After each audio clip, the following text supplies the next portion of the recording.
Hello everyone, my name is Dale from the Knit1.Tea2 podcast, and today I'm just going to do a short video and talk to you about how I got started in knitting.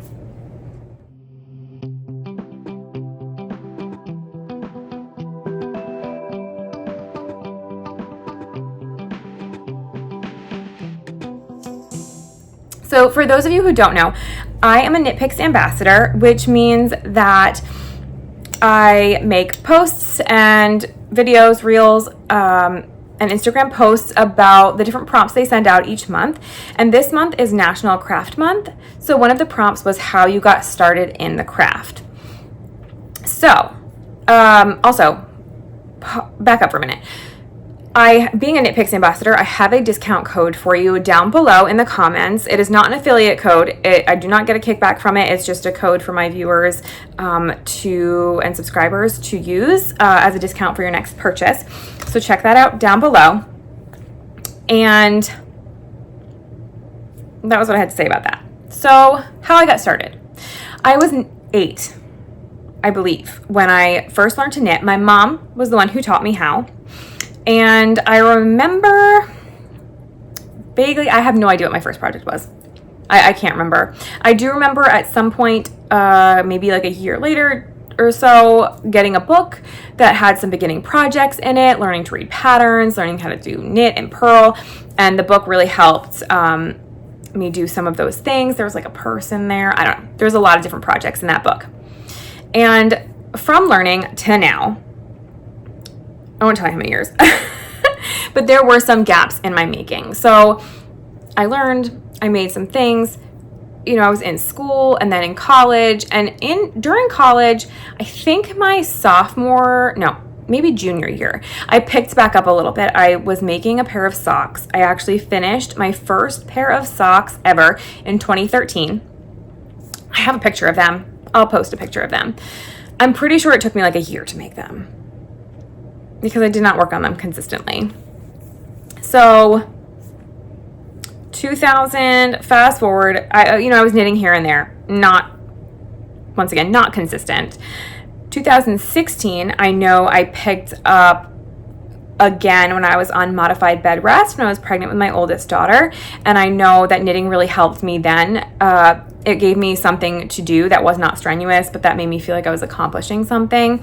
I made baby socks, baby hats, and things like that. Socks, hats, small projects. I always had said that I would not make garment. Those of you who know me know that that is not true anymore. I did say that back then, but I have since changed my ways. So in 2020, as maybe a lot of us did, I really picked back up more seriously knitting as a form of stress release. I needed something. I was working in the hospital all the time. It was not easy, so I really got back into knitting. I was knitting a blanket and still socks too, I believe. So I think that blanket was the biggest project that I had ever completed. And it did take me a while. I don't know how long exactly, but 2020 to now, I feel like knitting has just been there for me always. It has been my go-to thing that I grab when I am happy, sad, need an outlet. It's there for me. And I've made so many fiber friends in the process that I am so grateful for. So in 2022, I ended up making my first garment. I decided, you know what? Let's try it. I went on to Knitpicks. Actually, this draw cardigan is my first ever garment that I completed. I completed it in 2022, I believe the end of the year, because I think I started it in January of 22 and finished in December. I didn't consistently work on it then, but so I went on to Knitpicks. I had my sister help me pick out the yarn. We picked Knitpicks Wool of the Andes, Sapphire Heather, because I just love blue. And my order arrived, and there we go. And I love it. First off, I wear this all the time. I love that it's wool. It's warm. It's like I wear it as a jacket most of the time.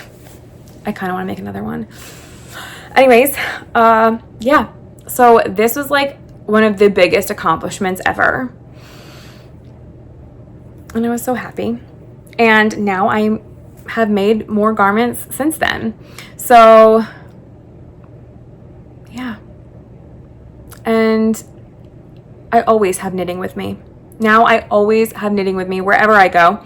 Pair of socks on the go, other projects for at home, some projects for in the car knitting while I'm in the school pickup line. I don't know what, that was another thing. Whatever year my daughter started kindergarten and I was waiting in the pickup line is when I really realized that you can bring knitting wherever you go. And I used to sit in the pickup line and knit. I still do. But that's when I really was like, wait a minute. What did I do when I had to wait for appointments or anything before knitting? So it's been there for me. It's connected me with friends that I am so grateful for. And I don't know, when I wear my hand knit items, I just feel happy and cozy, and yeah. So I'm gonna stop rambling now. Tell me down below how you got started with knitting. Who taught you? When did you learn? Are you a knitter or crocheter? Another fiber craft? Because there's more than just knitting and crocheting. And yeah, use my code down below. If you do not know how to knit or crochet, but want to learn, there's lots of tutorials out there on YouTube. Knitpicks has different tutorials on different things. I'm pretty sure I had to look up when I first got my Swift and ball winder. How do you use that? And Knitpicks had a tutorial on how to use their ball winder. And so there I was with my package looking up how to do it. Grab a friend who might be interested in learning too, or that does already know that can help you and support you through it. Because it really is an amazing craft with an amazing community of people. So I hope everyone's having a great day, and I'll see you again soon.